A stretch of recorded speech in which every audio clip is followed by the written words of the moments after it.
Hello friends, இந்த வீடியோவில் நம்ம என்ன பார்க்க போகிறோன்னா, இது கஸ்டமரோட அளவு ப்ளவுஸு. இந்த ப்ளவுஸில் ஒரு ஆல்ட்ரேஷன் சொல்லியிருக்காங்க. என்ன ஆல்ட்ரேஷன்னா, நெக்கு அவங்க கொஞ்சம் விரிவாக போடணும் அப்படின்னு நினைக்கிறாங்க. நெக்கு பெருசாக்கும் போது ஷோல்டர் இறங்கிடுது. நெக்கு விரிவாகவும் வேணும், ஷோல்டர் இறங்காமலும் இருக்கணும். அந்த மாதிரி கட்டிங் பண்ணி கொடுங்க அப்படிங்கிறாங்க. அப்படி எப்படி கட்டிங் பண்ணலாம் அப்படிங்கிறது தான் இந்த வீடியோவில் பார்க்க போகிறோம். இதில் நெக்கு 3 இன்ச் வச்சுருக்காங்க. ஷோல்டர் ரெடி அளவு நமக்கு 2.5 இன்ச் இருக்குது.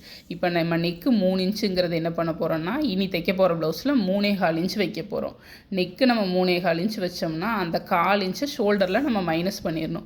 ஷோல்டர் 2.5 இன்ச் இருக்குன்னா நம்ம ரெடி அளவு 2.25 இன்ச்சை வச்சு கட் பண்ணும்போது உங்களுக்கு என்ன ஆகும்னா ஷோல்டர் ஃபால் இருக்காது. நம்ம நெக்கோட அளவை எப்போ அதிகமாக்குறோமோ, நம்ம நெக்கில் 1/4 இன்ச் எக்ஸ்ட்ராவாக சேர்க்குறோம் அப்படின்னா அந்த 1/4 இன்ச்சை நீங்கள் ஷோல்டரில் மைனஸ் பண்ணணும்.